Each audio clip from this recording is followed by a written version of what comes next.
네, 우리 오늘 계시록 8장 말씀을 통해서 하나님의 말씀을 함께 듣겠습니다. 우리가 지난 시간에 계시록 7장 말씀을 살펴봤는데요. 7장에서 이 교회가 어떤 곳인지에 대해서 이 계시록에서 말하는 이 교회의 모습, 하나님이 교회를 어떻게 세우셨는가 이런 내용을 같이 나누었습니다. 그래서 이 계시록의 언어로 설명하는 교회에 대한 모습인 거죠. 이 두 가지 환상을 같이 나눴어요.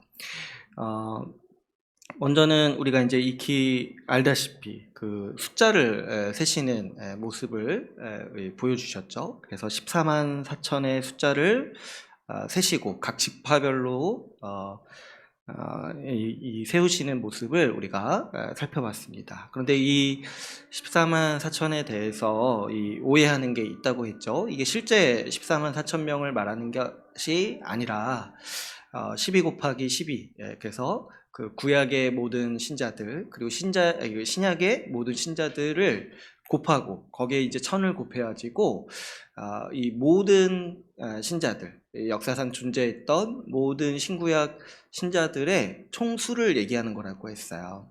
그래서 이제 14만 4천은 구원받은 사람의 모든 숫자, 충만한 숫자다라는 이 의미로서 1000을 곱해가지고 14만 4천이라고 표현하는 방식임을 우리가 같이 나누었습니다. 그런데 이 숫자를 세시는 일에 대해서 중요한 배경이 있다고 했죠. 그게 뭐라고 했습니까? 우리가 구약의 배경을 아시는 분들, 구약을 아시는 분들에게는 이 장면들이 굉장히 익숙한 장면이에요.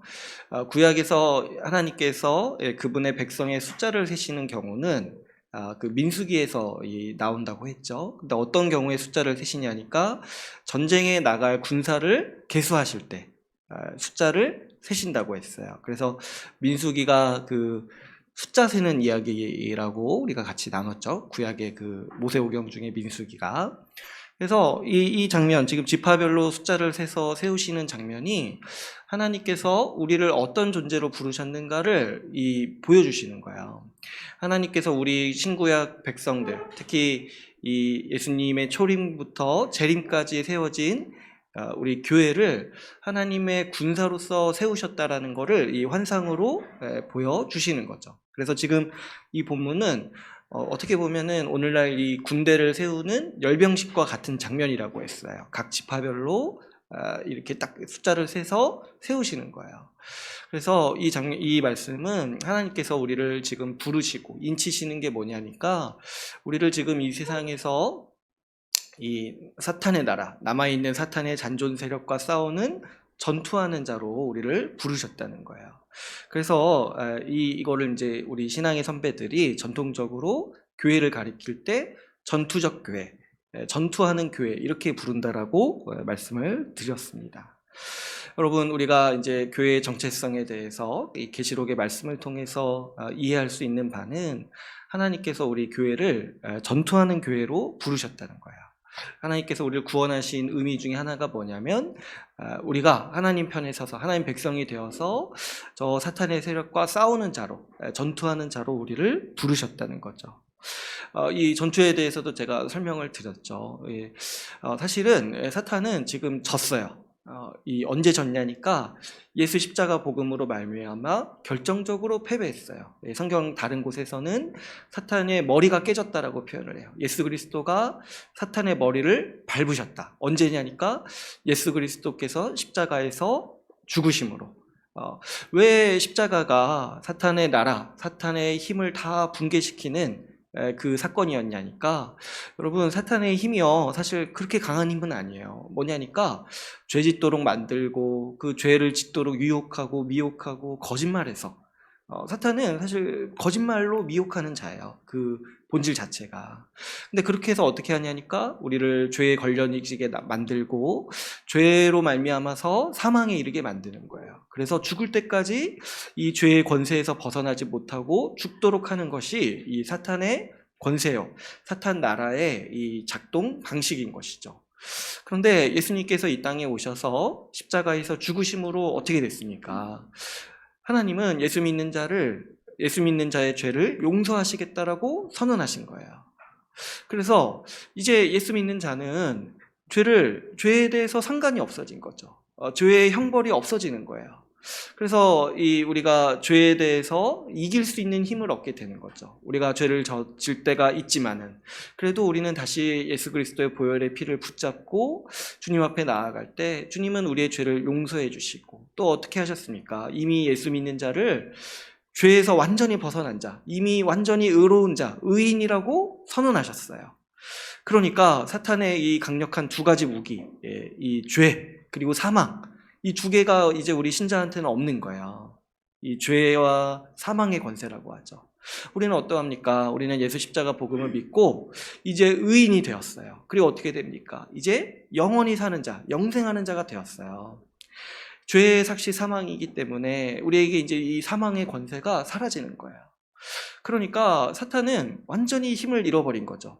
특별히 교회에 대해서 예수 믿는 사람들을 향해서 완전히 힘을 잃어버린 거예요.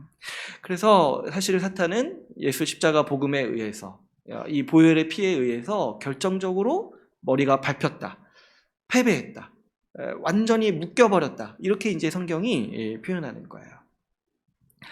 근데 이제 그때 이 사탄이 예수님의 십자가로 말미암아서 결정적으로 머리가 밟히고 패하니까 지금 어떻다는 거예요? 너무 화가 난다는 거예요. 너무 처참하게 깨져가지고 사탄이 어떤 상태냐니까 화가 나는 거예요. 화. 그래서 지금 어떻게 하고 있냐면 지금 묶여 있고 힘이 없어요. 근데 이제 화만 남아가지고 분을 바라고 있다는 거예요. 분을 바라고 있어서 다른 본문에서도 어떻게 합니까? 이 우는 사자와 같이 삼킬 자를 찾아 헤맨다라고 하죠. 그러니까 울고 있어요. 지금 저하지고 아주 원통해하면서 지금 어떻게 울고 있는데 화가 너무 나가지고 어떻게 하는 거야? 이 분노가 어떤 분노냐니까 그런 거 있잖아요. 내가 망할 거야. 내가 망할 건데 그런 이제 우리 악한 사람들 보면 가끔 그러잖아요. 같이 망하게 하려고. 나도 망할 건데 너도 어떻게 같이 망해보자. 동반 자살 이렇게 하려고 하는 사람처럼 사탄이 자기가 망할 걸 이제 알아요. 예수님 다시 오시는 날에 완전히 망할 거를 알아요. 근데 그때 어떻게든 한 사람이라도 더 망하게 하려고 어떻게든 하나님의 명예를 조금이라도 더 실추시키려고 그래가지고 자기가 망할 때 혼자 망하지 않으려고 지금 분을 바라면서 교회를 향해 박해하고 또 미혹하고 유혹하고 있는 시기가 바로 지금 이 시기라는 거예요. 그래서 우리가 계시록 2장에서 교회의 현실을 살펴볼 때 박해가 있었고 미혹이 있었고 유혹이 있었죠. 근데 이게 뭐냐니까 지금 사탄이 자기가 망할 것을 알아가지고 어떻게든 교회를 해코지하고 방해하려는 지금 시기가 바로 우리가 살고 있는 시기라는 거죠. 그럴 때 지금 교회는 어떤 이제 평화로운 상태에서 부름받은 사람들이 아니라는 거예요. 지금 하나님이 인치시고 구원하시는 사람은 지금 어떻게 주님이 뽑으시는 거냐면 이제 내 편에 서서 이제 내 백성이 되어서 싸우는 자가 되어라. 저 사탄의 마지막 발악을 견디고 끝까지 믿음을 지키는 싸움을 싸우라고 우리를 교회로 부르셨다는 거죠. 그래서 여러분 우리가 우리의 정체성을 교회인데 전투하는 교회다라고 가지고 살아가는 것이 우리가 지금 이 시기를 살아가는 가장 큰 지혜 중에 하나라고 할 수 있습니다. 우리가 누군 줄 알고 지금 시기가 어떤 시기인 줄 알아야 돼요. 전쟁 시기에 우리가 지금 부름받은 거예요. 그래서 우리는 군사로서 살아가는 사람들인 거죠. 그런데 이런 교회의 정체성을 생각할 때 요한이 또 굉장히 또 신비로운 방식으로 우리에게 또 새로운 교회의 모습을 보여주는 것이 있다고 했어요. 그게 뭐냐니까 땅에서 보니까 하나님은 우리를 전투하는 군사로 열병식 가운데 교회를 세우셨는데 동시에 하늘을 보니까 어떤 교회가 있는 거예요. 이미 승리하여서 흰 옷을 입고 종려 가지를 들고 우리에게 승리를 안겨주신 하나님을 예수 그리스도를 찬양하고 있는 이 교회의 모습이 있다라고 우리에게 이 하늘의 모습을 보여주시는 거죠. 땅에서는 이제 전투하려고 대열을 정비하고 있는데 동시에 하늘을 보니까 어때요? 이미 승리했다는 거예요. 그러니까 교회가 이 두 가지 현실을 동시에 지니고 있는 신비한 존재라는 거예요.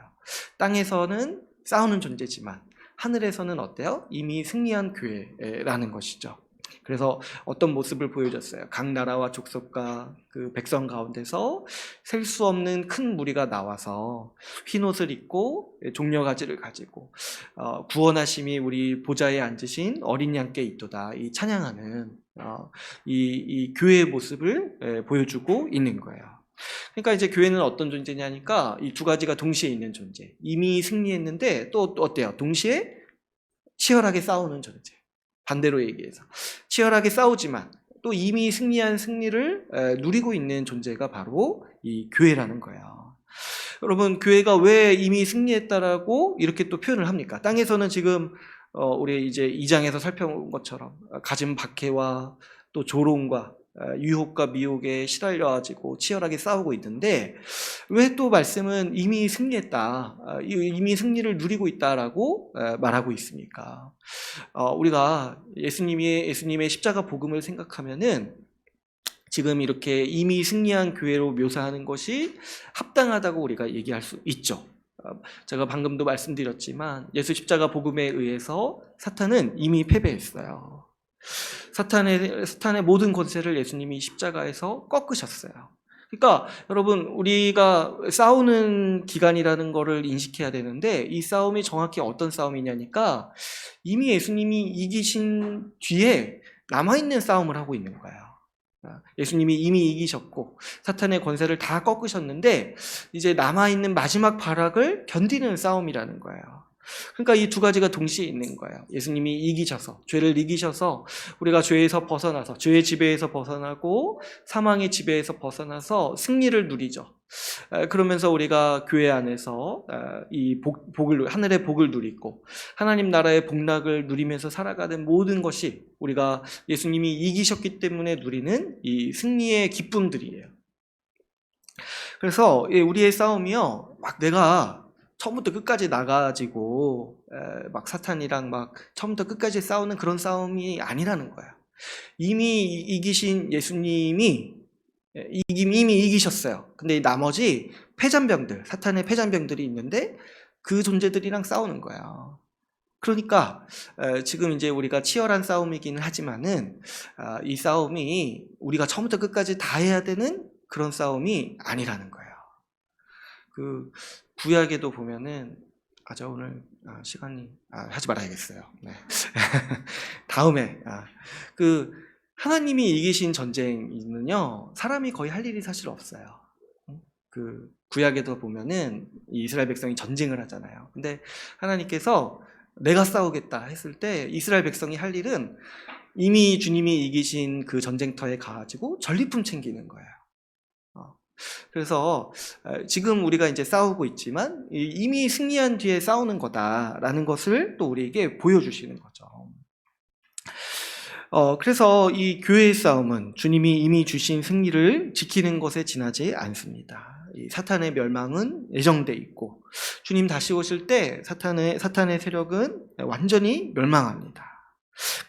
근데 그 기간 동안 우리는 이미 이긴 승리를 지키는 싸움을 하는 것뿐이죠. 우리가 그래서 지금 이 죄의 권세를 이기고 주님 주시는 복을 누릴 때 우리는 이미 승리하고, 우리가 지금 매주일 모여서 하나님께 찬양하잖아요. 근데 왜 찬양하냐니까 이미 이겨서 찬양하는 거야. 맨날 싸우는 거고 아직 승리가 확정되지 않았으면은 우리 주일에 모여서 찬양 안 해요. 찬양 안 해요. 맨날 주님께 원통합니다. 울어야 돼요. 아직 싸움이 끝나지 않았고 졌으면은 주일에 와서 어떻게 합니까? 이렇게 울어야 돼요. 근데 우리는 이미 이겼기 때문에 주일에 모여서 찬양하는 거예요.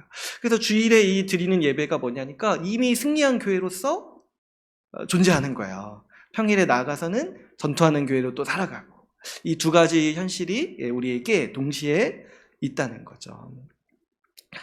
그러므로 여러분, 우리 하나님의 백성인 이 교회는 이미 승리한 교회이자 전투하는 교회입니다. 우리의 이 정체성을, 이 두 가지 정체성을 우리가 제대로 알아야 돼요. 이 두 가지 정체성을 제대로 알 때 우리가 중심을 잡고 이 심판의 기간을 지혜롭게 살아갈 수 있습니다.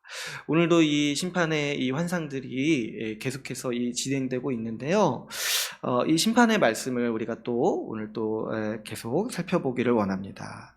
근데 이제 한 가지 계속 기억해야 되는 게 뭐냐면 지금 이 여기서 일어나는 일들이요, 다 지금 환상을 보는 거예요. 요한이 실제 사건을 보는 것이 아니라 다 환상을 보는 거예요. 근데 이제 환상의 특징은 다 이 상징적인 이 상징을 사용해서 이야기를 진행한다고 했죠. 그러니까 여기 나오는 이야기들을 이제 주님께서 이 상징으로서 우리에게 가르쳐 주시는 거라고 이해하면서 보시면 되겠습니다.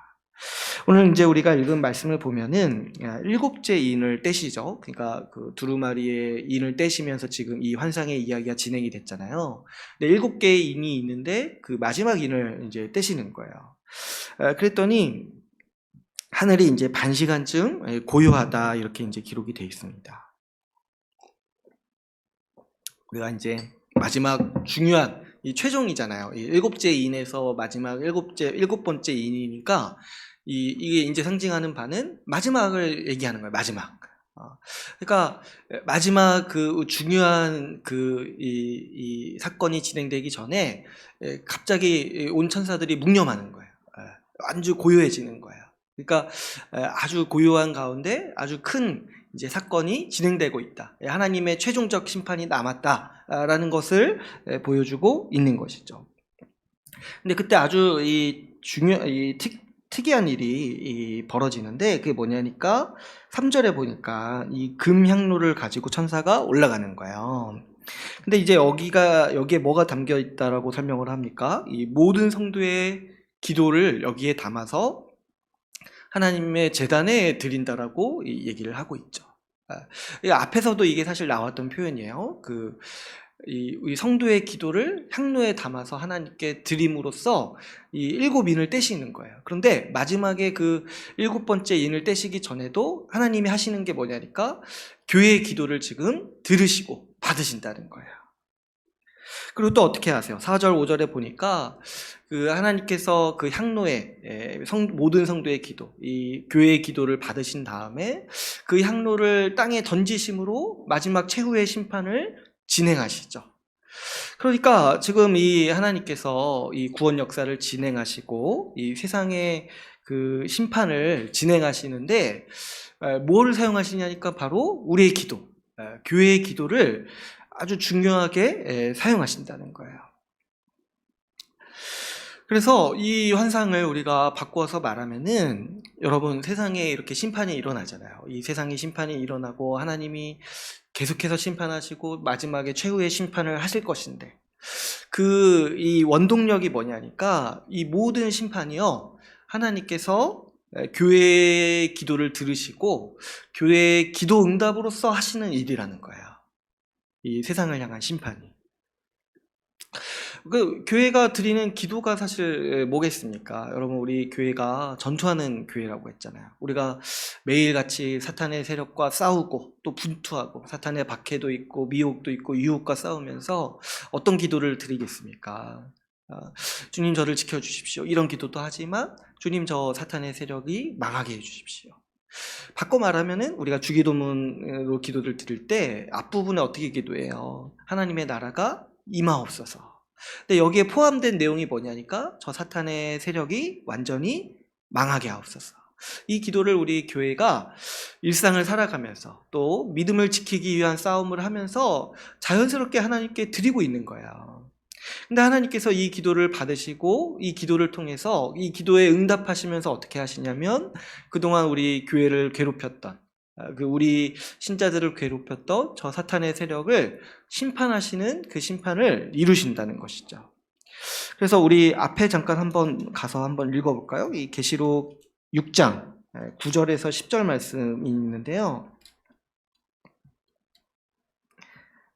9절에서 10절 말씀 같이 한번 읽어보겠습니다. 6장 9절 10절 말씀 같이 읽어볼게요. 시작.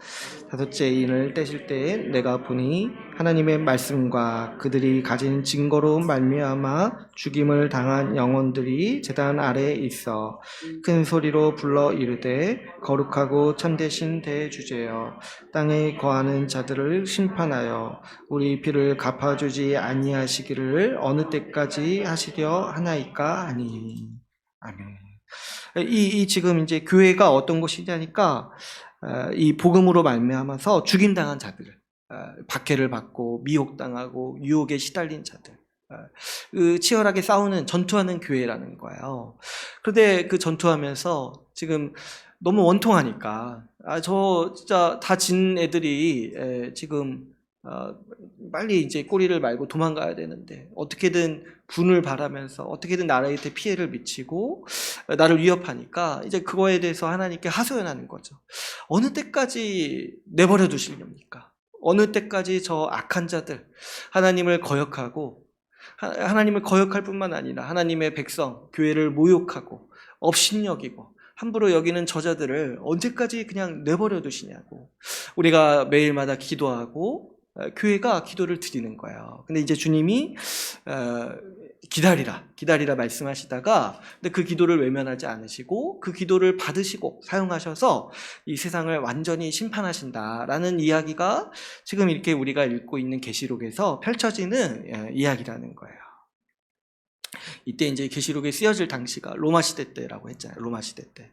그러니까 그때도 이제 성도들이 모여서 기도하지 않았겠습니까? 주님, 저 아주 악한 로마 황제, 자기를 신이라고 여겨가지고 말 듣는 사람한테는 자기가 뭐라도 된양마냥 복을 주고 거역하는 사람한테는, 절하지 않는 사람한테는 박해하고 핍박하는 저 로마, 주님 심판하여 주십시오. 이렇게 기도하는 기도를 주님께서 들으시고 반드시 무너뜨리겠다, 반드시 심판하시겠다라는 것을 이 환상을 통해서 보여주시는 거죠. 그래서 여러분, 이 본문을 자세히 보시면 계시록에 나오는 이 심판의 성격을 우리가 분명히 알 수 있어요. 오늘도 본문에 보면은 굉장히 무서운 심판들이 나오잖아요. 3분의 1이 막 이렇게 불에 타고 바다가 피로 변하고. 그래서 우리가 이 내용을, 앞의 내용을 이해하지 못하고 읽으면은 되게 무서워요. 진짜 마지막 때 이러면 어떻게 하지? 무섭죠. 근데 우리가 이제 앞에서부터 이 내용이 뭔지를 이해하면, 지금 이게 왜 일어나냐니까 교회가 기도해서 일어나는 거야. 교회가 요청하는 거야. 저 사탄의 나라를 망하게 하옵소서. 그러니까 여기 나오는 심판은 교회, 우리를 향한 심판이 아니라 지금 저 사탄의 나라, 세상 나라, 하나님을 거역하고 교회를 박해하는 저 사탄의 세력을 주님께서 심판하시겠다라고 하시는 그 심판이라는 거예요. 그리고 또 어떤 측면이 있다고 했어요. 교회의 원수를 갚아주시는 심판이라는 거예요. 교회의 원수를 갚아주시는 심판. 그러니까 교회를 향한 심판이 아니라 세상을 향한 심판이다. 여러분 이제 앞으로 계시록 보시면서 이 본문, 이런 심판의 본문을 읽을 때 무서워하시면 안 돼요. 그 무서워하시는 분은 자기가 지금 교회가 아닌 거예요. 그죠? 그러니까 앞으로 절대 무서워하시면 안 돼요. 오히려 이거 보면서 어떻게 해야 돼요? 아주 이러면 좀 이상한가? 쾌감을 느끼셔야 돼요. 원수를 갚아주시는 거잖아요. 아주 속 시원하셔야 돼요. 원수를 갚아주시는 심판이니까. 그래서 사실 이 계시록에 나오는 심판을 사용해서 우리 신자들한테 두려워라고 말하는 그런 이제 가르침은 거짓 가르침이에요. 이거를 보고 두려워해야 되는 대상은 하나님을 거부하고 하나님께 절하지 않는 저 세상이 두려워해야 되는 것이죠. 어쨌든 오늘 우리가 이제 또 새로운 심판의 국면이 시작되는데 7 나팔의 심판이 시작이 됩니다. 그래서 앞에는 7개인 심판이라고 우리가 부르는데, 근데 7개인 심판 마지막 인 때릴 때 7 나팔이 또 시작이 되는 거예요. 그래서 나팔을 하나 불 때마다 이제 심판이 시작되는 환상을 보게 되는 거죠. 그래서 제가 이제 계시록에 총 7개씩 3개의 심판이 나온다고 했어요. 인 심판 7개, 나팔 심판 7개, 그리고 나팔을 7번째 불 때 또 뭐가 시작되냐면 대접이 시작해요. 큰 대접을 붙는 심판이 시작이 돼요. 그래서 7 대접 심판. 그래서 21개가 나온다고 제가 말씀을 드렸죠. 그런데 이 심판이요, 실제로 21개의 심판이 있다, 이 얘기가 아니라고 했어요. 실제로 하나하나 살펴보면은 21개가 뭡니까? 수없이 펼쳐지는 심판이에요. 굉장히 많이 일어나는 일이에요, 우리 인간의 역사에서. 그러니까 21개를 지금 얘기하고 있는 것이 아니라 7개씩 3세트를 얘기하고 있는 거예요. 그러니까 이 성경에서 7은 완전수예요. 그러니까 완전한 심판을 의미하는데, 그걸 3번 반복하신다는 게 어떤 의미예요? 하나님께서 반드시 이루시겠다, 하나님께서 반드시 이 일을 행하시겠다라는 것을 강조하는 이 표현으로서 지금 이제 인대접 2인 심판, 7 나팔 심판, 그 대접 심판 7개를 반복해서 이제 세계를 보여주시는 거다, 이렇게 우리가 이해하고 보시면 되겠습니다. 특별히 이 나팔 심판은 이제 하나씩 좀 살펴보겠지만, 그 애굽에 내리신 10가지 재앙을 떠올리게 하는 심판들이 많이 있습니다. 한번 보시면은 첫 번째 나팔 심판을 보시면은 우박과 불이 나와서 이 땅에 쏟아지죠. 그러면서 어떤 결과가 일어나요? 작물이 상하고 우리 자연계가 심판을 받아서 불에 타고, 그래서 이제 인간이 살 수 없는 환경으로 바뀌어가죠. 그러니까 이 심판을 보면은 사실은 오늘날에도 이 수없이 일어나는 일들이죠. 여러분, 그 화재나 우박 때문에 작물이 상하는 거 사실 얼마나 많이 일어납니까? 어제도인가요? 저기 우리나라도 산불에 대한 소식이 계속 나오잖아요. 근데 또 듣는 소식이 뭐예요? 매번 역대 최대 산불 지금 일어날 때마다. 그런 거 보면은 진짜 주님이 곧 오실 것 같아요. 진짜 맞는 것 같아요. 나팔 소리 언제 있었나 한번 생각을 해보시죠. 어쨌든 그러니까 계속 있는 거예요. 계속 있는 거예요. 근데 또 어떤 표현이 나오냐면은 3분의 1이 심판을 당한다는 거예요. 3분의 1. 그러니까 이제 우리가 이렇게 딱 보면은 3분의 1이 심판을 당한다니까 아유 무섭다, 정말 큰 규모잖아요. 그러면 전 세계 3분의 1이니까. 근데 이제 여기서 이 3분의 1이라고 말씀하시는 거는 이 심판이 완전한 심판, 이제 완전히 괴멸시키는 심판이 아니라는 거예요. 그러니까 우리가 좀 시선을 바꿔서 생각해 보면 3분의 1은 심판하시지만 3분의 2는 주님이 남겨두신다는 거잖아요. 그러니까 주님께서 그 노아의 홍수 때처럼 완전히 멸하시지 않는다는 약속을 계속 지키시는 거예요. 그래서 이 심판이 회복을 위한 심판이라는 거예요. 3분의 1만 심판하시겠다. 전체를 다 완전히 싸그리 멸망시키는 것이 아니라, 싸그리 멸망시키면 사실 교회도 위협을 받죠. 그러나 그러지 않고 주님은 3분의 1만, 이게 주님의 자비를 베푸셔서 3분의 1만 심판하시겠다, 이런 이제 메시지를 우리에게 주시는 거죠. 둘째 나팔을 보니까, 둘째 나팔은 이 바다의 3분의 1이 피가 되고, 그래서 이제 그 여파로 바다 가운데 생명 가진 이 피조물들이 3분의 1이 죽고 배들의 3분의 1이 깨진다라고 말씀합니다. 이것도 이제 이제 애굽에 내리신 심판을 보시면 이 강을 피로 물들게 하시죠. 네, 전 지구적으로 바다의 3분의 1을 심판하시겠다, 이렇게 말씀을 하시는 거예요. 근데 이것도 곰곰이 생각해 보면 오늘날 우리 가운데 또 빈번하게 일어나는 일 중에 하나예요. 해양 오염이 지금도 심각한 일이죠. 그래서 바다가 오염이 되어지고 바다에서 사는 생물이 다 오염이 돼서 그것을 취하는 인간도 피해를 입는다고 하죠. 그러니까 이 자연계에 대한 심판이 이 처음 4개에서 집중적으로 일어나는데, 그러니까 이게 지금 이걸 읽을 때 앞으로 미래에 일어날 일이라고 읽을 필요가 사실 없죠. 과거에도 있었고 지금도 반복해서 일어나는 일이라는 것을 우리가 볼 수가 있는 것이죠. 셋째 나팔도 한번 보시면 큰 별이 떨어져서 물을 오염시키는 심판입니다. 근데 이 별의 이름이 특이하죠. 이 쑥이라는 거예요. 이거는 이 별의 별명이에요. 그러니까 쑥과 같은 역할을 한다는 거예요, 이 별이 와서. 그러니까 쑥은 어때요? 쑥을 물에 담가두면 어떻게 됩니까? 그 물이 써지죠. 근데 이제 아주 독하게 쓴 물이 돼버리죠. 그러니까 물이 오염된다는 거예요. 물에 오염된 물을 마시게 한다는 거죠. 근데 이것도 구약을 잘 아시는 분들이 보면은 하나님께서 구약에서 그분의 백성이나 이 원수들을 심판하실 때 자주 쓰셨던 일들이 뭐냐면 오염된 물을 마시게 하는 거예요. 오염된 물. 그래서 이 앞에 이 둘째 나팔이랑 비슷하죠. 그 바다가 오염돼서 인간의 삶이 힘들어지고 물이 오염돼가지고 이건 또 직접적으로 이 우리 인간의 건강에 영향을 또 미치게 되는 거죠. 근데 이제 이것도 보면은 이 바다도 그렇고 물이 오염돼서 인간이 고통을 겪는 일들은 지금도 전 세계 가운데 빈번하게 일어나는 일이죠. 우리는 이제 이 물의 오염은 좀 잘 안 다가올 수 있는데 우리 집집마다 또 다 정수기가 있잖아요. 근데 저기 어때요? 저기 아프리카 같은 국가 보면 물이 부족하다고 하고 가끔 이렇게 이제 다큐멘터리 같은 거 보면은 그 독한 물을 마셔가지고 사람들이 고통을 겪는 모습들을 보게 됩니다. 그러니까 사실 이거 전 지구적으로 보면은 계속해서 일어나는 일이에요. 여러분 바다 오염도 사실 한번 생각해 보시면 얼마나 지금 심각하다고 하는지 몰라요. 그리고 또 우리도 가깝게 지금 저기 어떻습니까? 일본이 어떻게 하겠다고 해요. 그 방사능 오염수를 바다에 배출하겠다 지금 얘기를 하고 있잖아요. 그러니까 진짜인 것 같아. 3분의 1이 이 피가 방사능이었다니. 이런 이제 현실을 보게 되는 거예요. 그러니까 사실 지금도 계속해서 반복해서 일어나는 일인 거죠.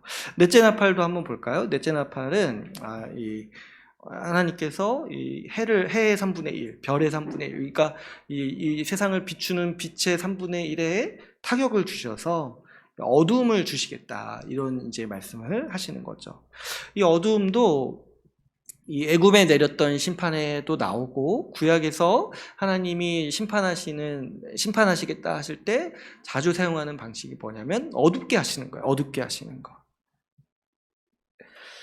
이 어둡게 하시는 심판은 이 하나님의 심판의 성격을 굉장히 잘 드러냅니다. 여러분 이 땅의 빛은 이 세상의 빛은 예수 그리스도예요. 예수 그리스도가 이 땅에 오셔서 빛을 발하셨죠. 그런데 하나님을 거부하고 예수님을 거부하는 사람이 어둠 가운데 있다는 거예요. 그걸 이제 영적인 어둠인데 그걸 실제로 경험하게 하시는 거예요.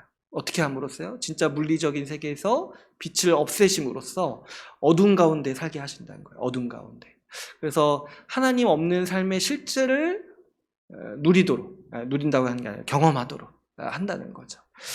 빛이신 하나님을 거부했어? 거역했어? 그래, 그러면은 하나님 없이 살아봐. 그래서 실제로 어둠 가운데 살게 하시는 거죠. 여러분, 근데 이 심판도 한번 잘 생각해 보시면, 그 출애굽 때 애굽을 심판하실 때 이렇게 심판하셨죠. 애굽 온 땅에 해를 거두셨어요. 근데 이때 어떻게 하셨냐니까? 그 이스라엘 백성이 사는 땅에는 해를 비추셨어요. 이거를 이제 우리에게 생각나게 하시는 심판이에요. 세상에 빛을 거두시는데 그 빛이 지금 어디에 있냐니까 교회에 있어서 교회가 그 어둠을 피해서 그 빛이신 하나님과 동행하면서 그 빛 가운데서 살아가도록 하시는 모습을 이 심판을 통해서 우리에게 암시하시고 보여주시는 거죠. 그래서 이렇게 이제 오늘 본문에서는 이 4개의 심판, 그래서 자연계를 향한 특별히 하나님께서 심판하시는 모습을 이렇게 보여주시는데요. 그래서 이제 이렇게 해서 7개씩 3개가 반복이 되는 거예요. 그런데 우리가 이제 오늘 나팔 심판을 보시면서 이제 눈치채셨겠지만 사실 단순한 반복이 되는 게 아니에요. 어떤 특정 성격이나 그런 양상은 비슷한데 어떻습니까? 그 인심판이랑 그 7번째 이 나팔 심판이 어떻게 보이냐니까 점점 강도가 심해져요. 그렇죠? 우리 2인 심판을 하실 때는 어떤 이야기가 나오냐면은 4분의 1을 심판하신다라고 봐. 4분의 1. 전 세계 4분의 1. 근데 지금 오늘 계속 반복되는 게 뭐예요? 3분의 1을 심판하시겠다 이렇게 말씀하시죠. 그러니까 우리가 이제 산수를 생각해 보면은 4분의 1보다 3분의 1이 크잖아요. 그러니까 어때요? 심판이 더 심화되고 확장돼 가는 모습이 있는 거죠. 그러니까 이 말씀을 또 생각해 볼 때 이 세상을 향한 하나님의 심판이 점진적으로 이렇게 고조된다는 것도 우리가 생각해 볼 수 있어요. 그러니까 주님은 예수 그리스도의 십자가에서 결정적으로 세상을 심판하셨는데 주님 다시 오실 때까지 또 지속적으로 심판하시는데 그 단순 반복이 아니라 점점 강하게, 점점 고조하면서 점점 더 전 세계적으로 심판하신다는 거죠. 그러니까 이 전 세계 이 주님 다시 오시는 날 때쯤 되면은 이 심판이 더 확대된다는 것도 우리가 예상할 수 있을 것 같습니다. 그러니까 세상을 향한 심판이 점진적으로 더 확장되고 더 심오해지고 더 광범위하게 일어난다는 거예요. 그래서 여러분, 지금 우리가 살고 있는 세상의 모습을 볼 때 그 자연재해나 이 어떤 이제 재앙 같은 일들, 뭐 인재든지 자연재해든지 이런 일들이요, 진짜 이 말씀을 보고 생각을 해보니까 과거보다 더 광범해지고 과거보다 더 깊어지는 것들을, 심각해지는 것들을 우리가 보게 되죠. 그렇죠? 과거에는 어떤 한 지역의 문제였는데 오늘날에는 어떻습니까? 전 세계적인 문제로 확대되는 일들이 굉장히 많습니다. 전쟁 같은 경우도 과거에 여러분 우리 어렸을 때도 전쟁은 항상 있었어요. 뭐 걸프전, 이런 얘기하면 이제 나이가 다 우리가 있는데 여기 다 들어오셨잖아요, 그죠? 걸프전, 뭐 아프가니스탄 전쟁 그런 것도 있었잖아요. 그러니까 실제로 세계는 항상 전쟁이 있었어요. 근데 여러분 한번 생각해 보시면 걸프전 일어날 때 우리나라에 뭐 문제가 있었나요?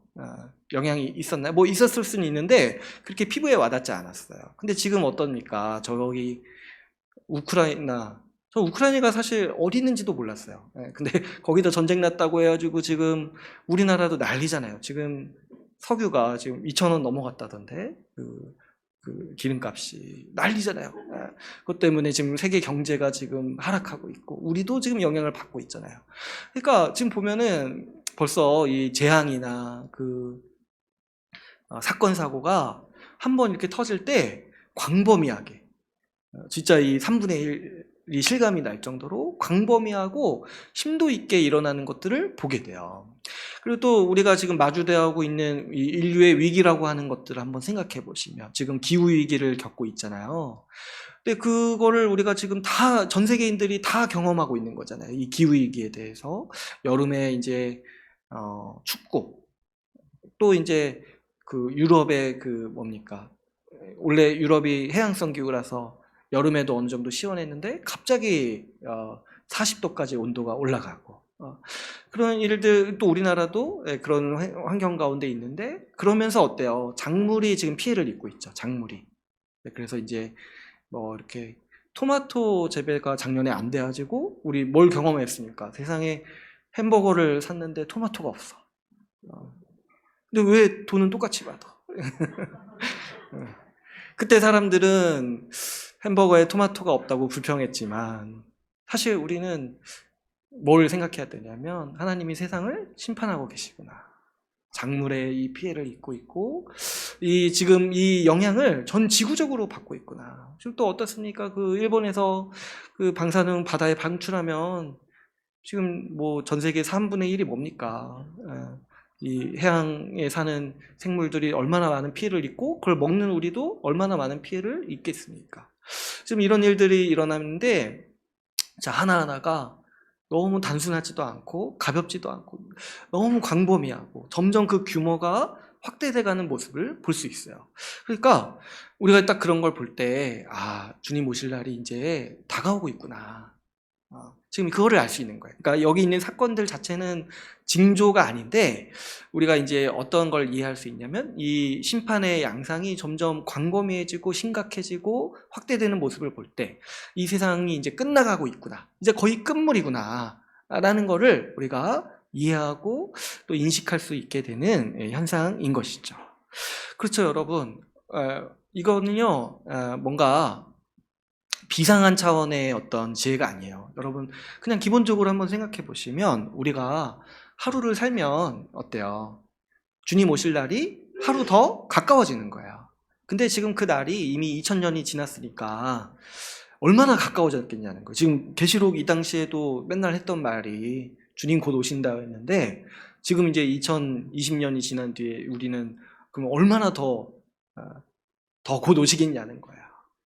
그래서 여러분 이 전 세계적인 지구의 어떤 재난과 이런 난리의 소문을 들을 때 이제 주님 오실 날이 점점 더 가까워지고 있구나. 우리는 이제 이 정도를 계시록을 통해서 파악할 수 있다라는 것을 이해하면 되는 것이죠.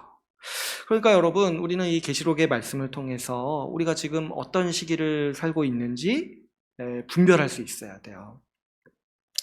우리는 지금 예수 그리스도의 초림과 재림 사이의 기간을 살고 있어요. 근데 이제 아마도 짐작하건대 이 초림과 재림 사이의 기간이 이 정도라면은 우리는 거의 한 이 정도지 않을까 우리는 짐작할 수 있는 거죠. 왜냐하면 시간이 많이 지났을 뿐만 아니라 지금 이제 전 세계적인 재난과 위기를 볼 때 이 말씀처럼 정말 더 심각해지고 광범위해지고 이 심화되고 있는 걸 볼 때 거의 이제 마지막에 이르렀다. 이제 우리가 그렇게 짐작하게 되는 거죠. 근데 이제 그래서 지금 우리는 이 시기를 통틀어서 말세라고 부르는 거예요. 말세. 근데 이제 말세가 정확히 어느 기간이냐면 예수님의 초림부터 재림까지의 기간이에요. 그러니까 말세야 하는데 사실 2000년 전에도 말세예요. 예수님이 십자가에 지실 때부터 말세가 시작이 된 거예요. 세상의 마지막 날들. 근데 이제 우리는 그 말세의 거의 끝부분에 있지 않을까 추측하는 시기에 우리가 지금 살고 있는 것이죠. 계시록은요, 여러분, 이 기간에 대한 이야기인 거예요. 예수님의 초림부터 재림까지 펼쳐지는 이야기를 환상으로 우리에게 보여주고 있는 것이죠.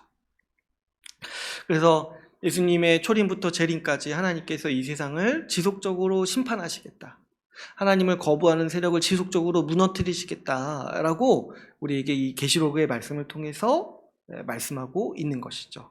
그런데 동시에 그러면 교회는 어떤 국면을 맞이하냐니까 지금 이제 우리는 하나님의 교회에게서 마지막 시기를 살고 있는데 계시록이 얘기하는 거는 세상은 이 시간에 이 기간 동안 지속적으로 심판을 받고 우리는 어떻다는 거야.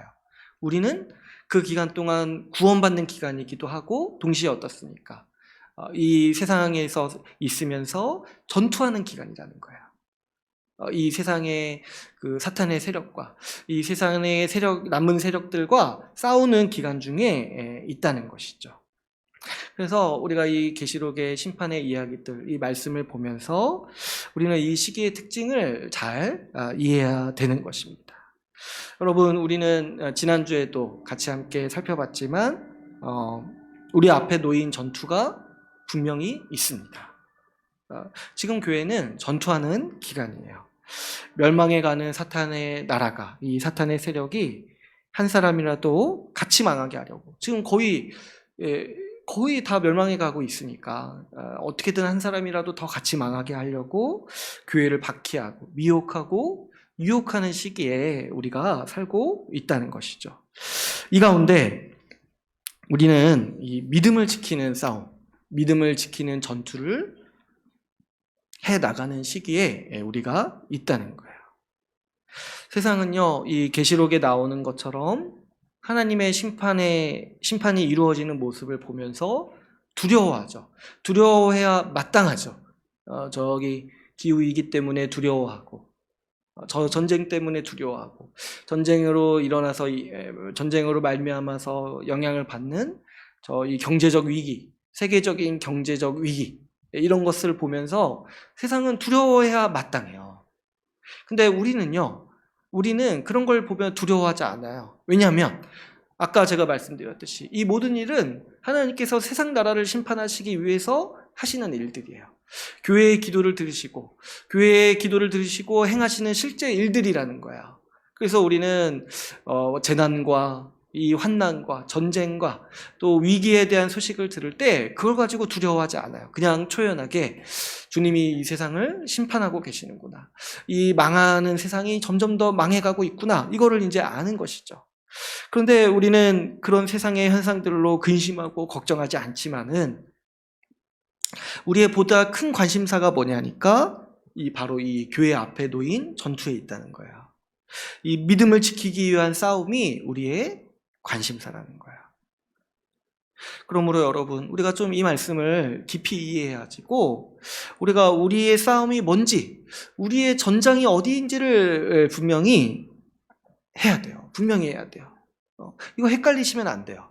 자꾸 뭡니까? 이 세상에 일어나는 재난, 기근, 환난, 앞으로 다가올 위협을 보면서 그거 걱정하고 두려워하는 게 우리의 정체성이 아니라는 거예요. 자, 아까 말씀드렸죠. 계시록에 나온 심판 읽을 때 두려워하는 사람들은 어떤 사람들이라고 했습니까? 하나님을 거역하는 그런 사람들 두려워라고 지금 이 심판이 기록되어 있는 거예요. 근데 여러분, 우리가 이걸 알고 이해하고 또 내일부터 가는데, 아유, 어떻게 이제 주식 폭락할 거래. 아유, 어떻게 이제 집값 폭락할 거래. 이런 소식 들으면서 두려워하고, 경제적 위기가 올 때 이렇게 두려워하고 있을 때, 뭡니까, 그게. 똑같은 거예요. 계시록에 있는 심판 보면서, 아이고, 나 어떻게 했냐, 두려워하는 거야. 그게. 하나님이 이 세상을 망하게 하시려고 심판하시는 그 징조, 그 현상들, 그런 거 보면서 두려워하라고 주님이 그 일을 하시는 게 아니라는 거예요. 여러분, 우리 앞에 놓인 싸움은 이 불안한 세상 속에서 어떻게 하나님의 심판을 피하고 고민하는 그런 싸움이 아니에요. 하나님의 심판은 우리를 향한 게 아니라고 말씀하잖아요. 우리 앞에 놓인 싸움은 이 예측할 수 없는 세상을 살아갈 때 무엇을 먹을까, 무엇을 입을까 걱정하는 그런 싸움이 아니라는 거예요. 주님은 이런 것들 이방인들이나 한다고 했어요. 저 심판받을 하나님의 원수들이 이런 걱정하고 이 하나님의 심판에 대해서 두려워하고 고민하고 걱정한다고 했어요. 그럼 우리는 이거 가지고 싸우지 않고 이거 가지고 고민하지 않고 이거 가지고 염려하지 않는다는 거예요. 이러한 것들은 하나님의 심판을 염려해야 되는, 두려워해야 되는 세상 사람들의 근심이에요. 우리 산상순에서 예수님이 말씀하셨죠. 이방인들이나 이런 거 구한다. 이방인들이나. 하나님의 심판을 두려워해야 되는 이방인들이나 무엇을 먹을고 무엇을 마실고 걱정하면서 그런 걸 구한다는 거예요. 우리는 그런 싸움을 하지 않아요. 우리 인생을 그런 일을 살라고 주님이 주신 게 아니라는 거예요. 근데 우리 앞에 놓인 싸움은 다만 뭐냐니까 어떻게 우리의 믿음을 끝까지 지킬까에 있다라는 거예요. 어떻게 먹고 살 것이 아니라 어떻게 이 재난에서 살아남을까 이게 아니라 어떻게 하면 우리의 믿음을 끝까지 지킬까 이것이 우리 앞에 놓인 싸움이요 우리 앞에 놓인 전장이라는 거야. 어떻게 우리의 믿음이 더욱 성숙하여서 한 사람이라도 더 견고하게 할까? 나도 승리하고 내 옆 사람도 끝까지 지킬까? 이걸 고민하고 이를 위해서 힘을 내는 싸움이 우리 앞에 펼쳐진 이 싸움의 국면인 것이죠. 여러분, 우리는 이를 위해서 살아갑니다. 하나님의 심판을 피하기 위해서 사는 것도 아니고 내 평온한 삶을 유지하기 위해 더 많이 먹고 잘 살기 위해 사는 것도 아니라 믿음을 지키고 그의 나라와 의를 이루기 위해서 우리는 살아갑니다. 주님은 그렇게 살라고 교회를 부르신 거예요. 자기 이렇게 안위를 위해서 살다가 하나님의 심판을 두려워하라고 우리를 이렇게 부르신 것이 아니라 구원하신 줄 알고 이미 승리한 교회로 부르신 줄 알고 이 땅에서 믿음을 지키는 싸움을 하라고 우리를 부르시고 지금 와서 이 계시록의 환상을 듣게 하시는 것이죠. 여러분, 우리가 싸우는 방식은 이것도 우리가 알아야 될 것은 우리가 이제 지난주 나눈 말씀을 통해서도 나눴지만 우리가 싸우는 방식은 그래서 우리가 막 밖에 나가서 이 사단과 1대1로 맞짱 뜨고 이런 싸움이 아니에요. 지난주 말씀에서도 나눴듯이 우리가 싸우는 방식은요 어린 양의 피로 우리가 이미 가지고 있는 흰옷을 신는 싸움을 하는 거예요. 그 보혈의 능력을 의지해서 그 복음의 능력을 의지해서 우리의 죄와 싸우고 우리를 죄짓게 만드는 저 미혹과 유혹과 싸우고 그래서 어떻게든 주님이 내게 주신 흰옷 신자로서의 정체성 그 믿음을 지키는 싸움을 우리는 해 나가는 것이죠. 여러분, 보혈의 피가 이 사탄의 유혹과 시험에서 우리를 지켜줍니다. 우리는 예수 십자가를 의지하여서 이 죄와의 싸움에서 이길 수 있어요. 보혈을 의지해서. 우리 스스로가 죄와 싸우는 게 아니에요. 우리가 사탄과 싸워서 이긴 적이 없어요. 주님이 이기신 승리를 우리가 붙잡는 거예요. 우리는 다만 그걸 믿음으로 이기는 거예요. 그러니까 착각하면 안 돼요. 우리가 막 검들고 나가서 싸우는 게 아니에요. 여러분, 우리는 다윗이 아니에요. 다윗은 예수님이시고 우리는 어떤 사람이냐니까 다윗이 싸울 때 구경하던 그 사람들이에요. 그래서 다윗이 이기니까 가가지고 좋다고, 우리도 이겼다고 이러면서 저 적들을 쫓는 사람들이에요. 우리의 싸움이 거기에 있어요. 예수님이 이미 이기시고 보혈의 피를 흘리신 그 싸움을 의지해서 우리 안에 있는 죄의 유혹들, 저 세상이 우리 향한 우리 죄의 유혹들, 이 정욕들과 같이 함께 싸우는 것이 우리의 싸움인 것이죠.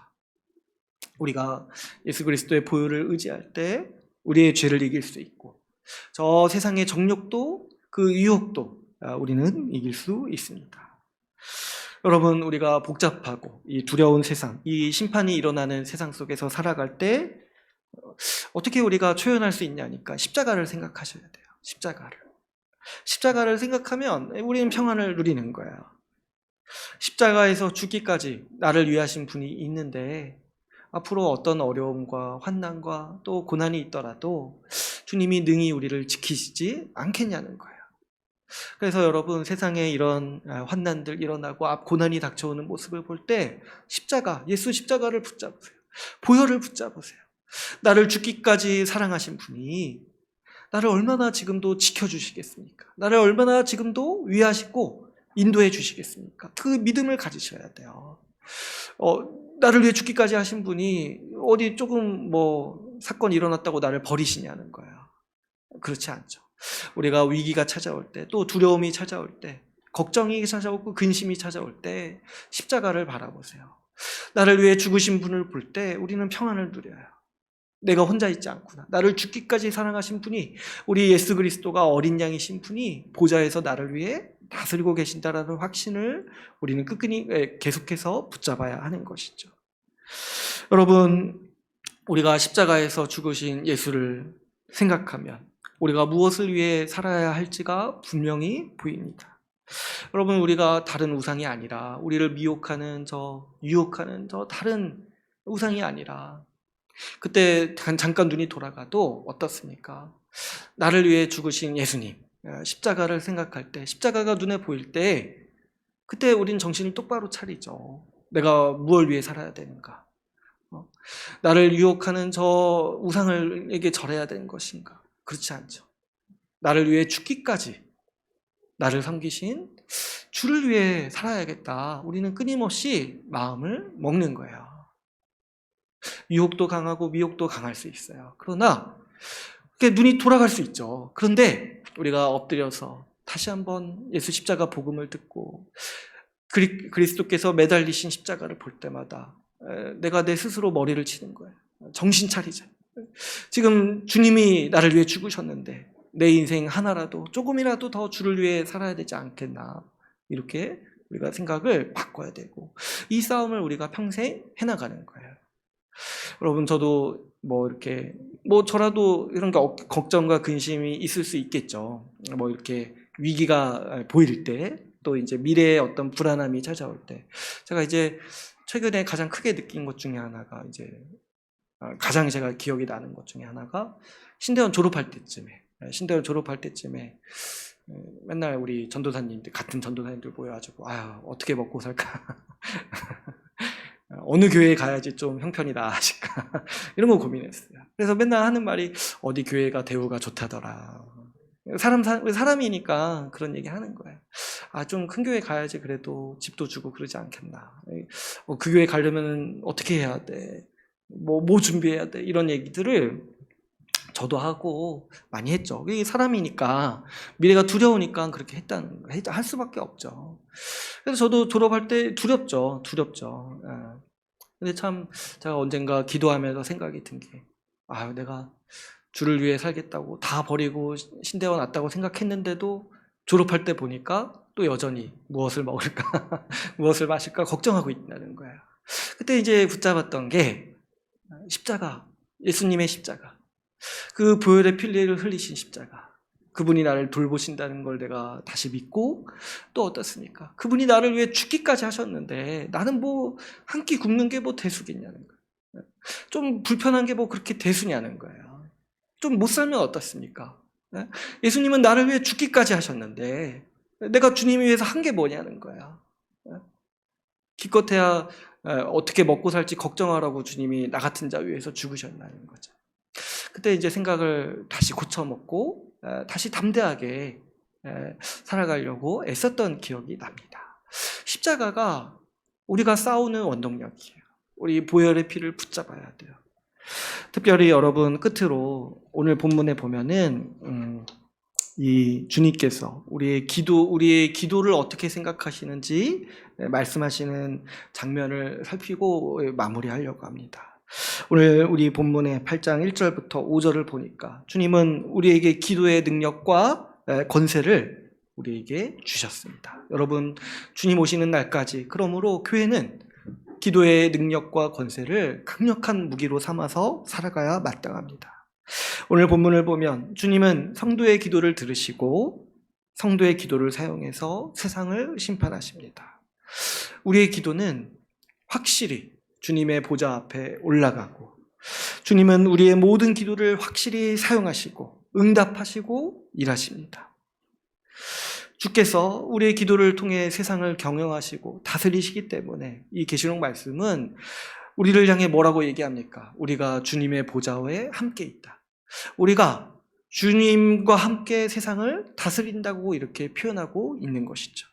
왜 그러냐니까 주님이 우리 기도를 통해서 응답하시고 그 기도 응답으로 세상을 심판하시기 때문인 거죠. 여러분, 오늘 본문에 나오는 이 환상, 주님께서 우리의 기도를 흠양하시는, 우리 기도를 받으시고 그 기도를 사용하시는 이 환상을 우리 마음에 깊이 새기기를 원합니다. 왜 그러냐니까 여러분, 우리는 때로 우리 기도가 무력하다고 여기고 의미 없다라고 여깁니다. 우리가 기도에 소홀한 이유 중에 하나가 뭐냐면 기도의 이 능력과 권세를 믿지 않는 거예요. 이게 정확히 무슨 일을 하는지를 모르는 거죠. 기도해도 별일이 일어나지 않는다라고 생각하니까 우리가 그토록 기도에 무심하게 되고 좀 이제 우선순위에서 기도가 가장 밀려나게 되죠. 그보다는 내가 그냥 빨리 일어나서 내가 뭔가 해야지 뭔가 바뀌고 내 노력 여하에 따라서 뭐가 이렇게 달려있다고만 줄고 생각하기 쉬운 것이죠. 그러나 오늘 우리가 읽은 이 계시록의 환상은 우리의 기도가 결코 실패하지 않음을 보여줍니다. 우리의 모든 기도는 다 하나님의 보좌 앞에 올라갑니다. 하나님이 우리의 모든 기도를 들으시고 심지어 우리가 졸면서 한 기도도 들으시고 심지어 내가 기억하지 못하는 기도도 주님은 들으시고 응답하십니다. 우리의 기도가 주님의 보좌 앞에 상달되고 주님은 우리의 기도를 통해서 일하시는 것을 기뻐하시고 그렇게 하시겠다라고 우리에게 말씀하시는 거예요. 그래서 성경에 보면은 우리 주님이 기도를 약속하시면서 기도에게 주신 위대한 약속들이 있어요. 너희들이 기도하면 무엇이든지 나에게 구하라. 내가 반드시 이루겠다. 내 이름으로 구하는 모든 기도를 내가 다 이루고 응답하겠다라고 우리 예수님은 약속하셨어요. 그 어린 양이신 예수님께서 보좌에 계시셔서 우리의 기도를 지금 듣고 계신다는 거예요. 우리의 기도가 하나도 땅에 떨어지지 않는다라는 것을 우리는 이 땅을 살아가면서도 얼핏 보지만 우리 주님 다시 오셔서 이 세상을 완성하실 때 주님은 더 확실히 보여주실 거예요.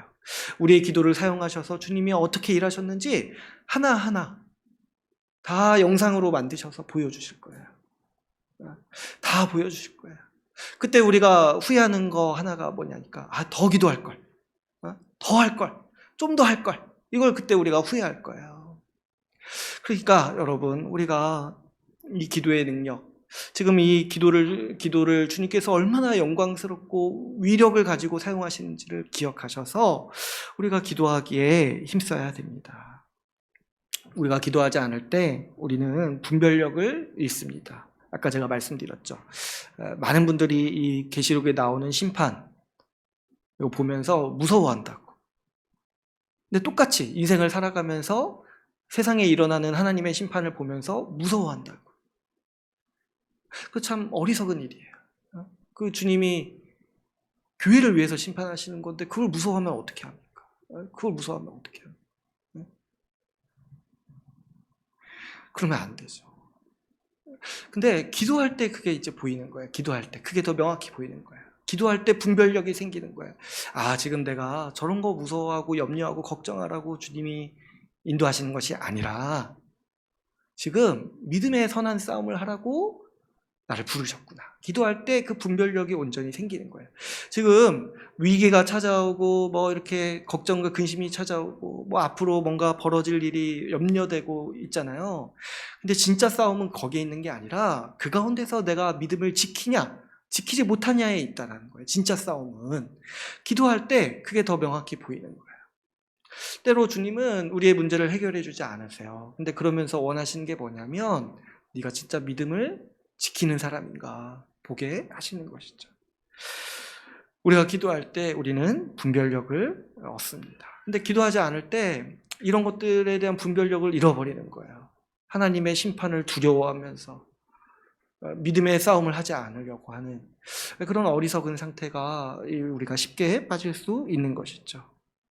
무엇보다 여러분, 우리가 기도하지 않는다는 것은 지금이 어떤 때인지 모르는 거예요. 지금 주님은 우리를 전투하라고 부르셨잖아요. 심판의 때고 전투하는 기간이에요. 그런데 자꾸 평화로운 시기라고 착각하는 거. 그러기서 사실 기도도 안 하게 되고 나태해지게 되는 것이죠. 믿음을 지키기 위한 싸움을 하지 않기 때문에 우리의 기도가 더 불성실해지기 쉬운 것입니다. 그러나 여러분, 우리가 기도하지 않는 거는요, 저기 뭐 무기 없이 전쟁터에 나가는 거예요. 여러분, 우리가 기도하지 않는 거는 저기 뭡니까? 신분증 안 가지고 공항 가는 거예요. 미리 말씀드려요. 신분증 가지고 공항 가셔야 돼요. 다음 주에. 아주 어리석게 살아가는 인생. 우리 전쟁터로 부름 받았는데 무기 안 챙기는 거 있죠. 우리에게 가장 중요한 권세 중에 하나가 이 기도하는 권세입니다. 저는 여러분, 우리가 이 시기를 잘 분별해야 돼요. 주님 다시 오실 때까지 지금은 어떤 시기입니까? 우리는 싸워야 되는 때고 기도해야 되는 때인 거예요. 지금은 심판의 시기고 우리 앞에 전쟁이 놓여 있기 때문에 우리는 이 기간을 분별하기 위해서 기도해야 되고, 우리가 끝까지 믿음을 지키고 이 보혈의 능력을 붙잡기 위해서 우리는 기도하면서 살아가는 우리 모든 복된 신자가 되어야 합니다. 여러분, 우리가 이 주님의 보좌 환상을 기억하면서 우리 매일의 일상에서 기도하기 힘씁시다. 지금 오늘 우리가 이렇게 승리하는 교회로서 예배를 드렸는데 이제 월요일부터 전투하는 교회로 살아갈 때 이 보좌에 내 기도가 올라갔다. 내가 기도할 때 향기가 이렇게 올라간다. 이 연기가 올라가서 하나님이 받으신다고 상상하면서 이 환상을 기억하면서 여러분, 우리가 기도에 힘쓰면서 싸우는 교회가 되기를 바랍니다. 이제 오늘 말씀을 맺겠습니다. 오늘은 이 계시록의 나팔 심판을 살펴보면서 이 심판의 의미와 구도에 대해 살펴보았습니다. 이 계시록에 나오는 심판은 세상 나라를 향한 심판입니다. 세상 나라를 향한 하나님의 심판은 예수 그리스도의 십자가에서 결정적으로 이루어졌습니다. 그리고 그때부터 지금까지 점진적으로 더 광범위해지고 지속적으로 이 하나님의 심판이 이루어지고 있습니다. 우리는 지금 이 하나님의 심판이 지속적으로 이루어지고 있는 시대에 살고 있습니다. 이 기간 동안 우리는 믿음의 선한 싸움을 하도록 부름을 받았습니다. 여러분, 그렇기 때문에 우리는 함께 부름받은 전우입니다. 예수 십자가 복음을 붙들고 함께 기도함으로 이 믿음의 선한 싸움을 같이 함께 해 나갑시다. 우리가 끝까지 함께 싸워서 승리한 교회의 반열에 서는 우리 주의 나라 교회가 되기를 간절히 소망합니다. 오늘 말씀을 마치고 같이 기도하는 시간 갖도록 하겠습니다. 우리 들은 말씀을 가지고 같이 기도할 때 말씀을 붙잡고 함께 기도합시다. 여러분, 우리가 살아갈 때 정말 흰옷 입은 주님의 교회로서 이 하나님의 심판을 두려워하지 않는 사람들 되게 해달라고 기도합시다. 진짜 어리석은 일이죠. 하나님이 세상을 심판하시려고 하는 그 현상들 보면서 또 그 여파로 나에게 오는 위기를 보면서 두려워한다는 것은 참 어리석은 일이죠. 주님은 우리를 위해 심판하시고 우리를 구원하시기 위해 우리에게 천국 이 하나님 나라를 완성하시기 위해 세상을 심판하시는데 우리가 그런 것들을 보고 미래를 두려워하고 먹고 살 걱정하면서 살아가는 것이 참 우리가 믿음이 부족한 일입니다. 우리 이 시간 좀 우리 말씀을 붙잡고 우리가 하나님의 심판을 기뻐하는 자 되게 해달라고 기도합시다. 오히려 하나님 속히서 심판해달라고 빨리 우리의 원수를 갚아달라고 그런 기도를 드리는 우리 모두가 되게 해달라고 기도합시다. 또 더 나아가서 우리가 믿음의 선한 싸움에 충실한 자, 그런 가정, 그런 교회 되게 해달라고 기도합시다. 우리 앞에 믿음을 지키는 전쟁, 믿음 안에 바로 서기 위한 전쟁, 믿음에 성숙해지기 위한 전쟁, 또 이 싸움에서 우리 지체들을 지키기 위한 전쟁이 놓여 있습니다. 우리가 우리 제대로 분별하고 제대로 믿어서 우리가 이 전투를 충실히 해나가는 그런 우리 복된 신자들, 그런 복된 교회 다 되게 해달라고 우리 같이 함께 말씀 붙잡고 기도하시겠습니다.